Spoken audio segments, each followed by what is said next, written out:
Season 8 of Modern Family, funniest show on television, 9 Eastern Time on ABC. The man who plays Phil Dunphy and a 2-time Emmy Award winner. Thrilled to have Ty Burrell here on The Rich Eisen Show. How are you, Ty? I'm good. I'm really good. Do you need a football hug right now? I could use a football hug. I could use a football hug. Although Penn State. So now Penn State, Chris. You claim Penn State because you're grad school. I went to grad school at Penn State. You got your fine arts. Yeah, I got a master's degree in acting. Which is that a master's degree?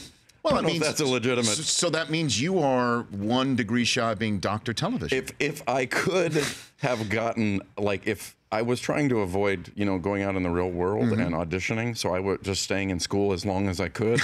If I could have gotten a PhD in acting and acting research, I would have. I would still be in school.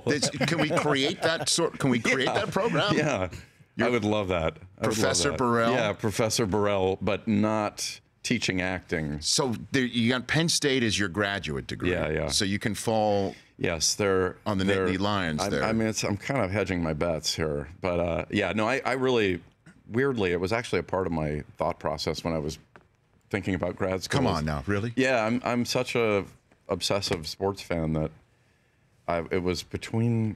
Oh, I probably shouldn't say, but it was between Penn State and another school, and I was like, "What is it? Do you remember?" I think it was maybe Cal Irvine or something. Yeah, they have. What football program? Like, what am I going to do on Saturdays?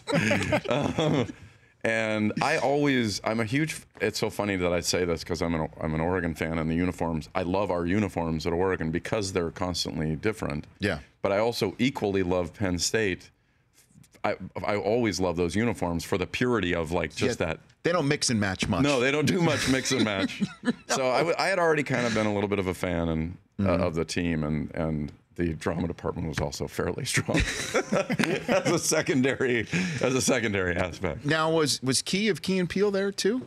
Yeah, we've known each other for a long, long time. No kidding. Yeah, he was a year ahead of me, but we goofed around a lot during that 2 years. We did a lot of. He was, he's an incredible actor all the way around. He was great in Fargo, by the way. I haven't seen that yet, but you got to see it. He's a great actor. Like we haven't really. I don't think everybody's seen what he can do completely because when I knew him, we were doing all kinds of, it's all the classics and stuff. But even at the time, he'd be great in some Greek tragedy or something, but then you'd see him do, something on the side that we'd all write or something, and it was pretty noteworthy. The way that he and again Key and Peele savage sports broadcasting. Oh, it's incredible. Where they have savaged sports broadcasters. Yeah, that's true. Where they did that mock sports center for teachers. Did you ever see that? I never saw that one. You got to seek that one out, where they did a mock sports center, but instead of talking about the draft choices as a football player, it's a teacher. Oh, my God. And the way they talk about it is really funny. I'll look that up. It's laugh out loud funny. Ty Burrell here on The Rich Eisen Show. Peyton Manning just shot. Yeah, and I missed him. What do you mean you missed him? I missed him. On Modern Family? Yeah, he shot with Ed. And he and Ed O'Neill did scenes together? Yeah, he and Ed O'Neill did scenes together. Oh, my gosh. And they had a ball, and Ed, they traded a bunch of stories, and Ed's a great storyteller. They just had a blast, but all I did was made, salt in the wound, because Ed just told me what a great guy he was. And what happened, though? I mean, aren't you on set every day? No, we're really spoiled on this show. You do your storyline, and then there are occasionally times when the family's together. Yeah. But for the most part, we might work like 3 days a week. I'm a little bit. So maybe we need to get Phil Dunphy to sell a house to Kurt Warner, or Marshall Falk. Oh, yes. Let's get Orlando Pace on. Yes. Right? Is this what we're talking about right here? Yes. Let's go old school. Let's bring in some Nolan Cromwell. At this point in time, maybe get Eric Dickerson and Jeff Fisher together. I would love to on an episode of Modern Family. That would be more of an hour-long procedural than a sitcom. I love that. An hour-long drama. It would be a CSI LA. What do you I mean, I cannot believe that this is the way the first season of the Rams in Los Angeles is unfolding. I don't think anybody really saw it going down this way. I think, obviously, there's no way to know, on the outside looking in, but I think in the end, it feels like they're playing long ball, for the stadium for 2 years from now. but it's gotten, I'm sure very challenging for them to get there. It's it's going to be a rocky road to get there. What do you think of Goff? I mean, because you saw Goff as an Oregon fan, you saw what he could do in the Pac-12. He can sling it, I really think it sounds weird after coming off of a 44 to whatever it was yesterday, 42-14 loss. Yeah. I actually think there's a lot of things that he's done that have looked really good.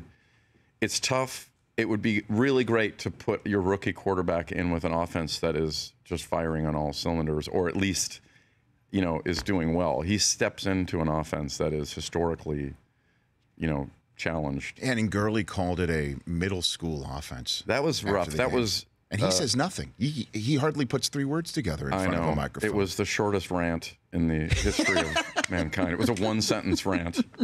But it was noteworthy coming out of him. I think he's clearly frustrated, and I think there's a lot of frustration over there right now. It feels like everybody, and I'm sure in the fan base too. That's the tough part. Is like, honestly, as a fan, my baseline is they brought my team to within like 3 miles of me. Right. So I'm thrilled. Like, I could not be happier.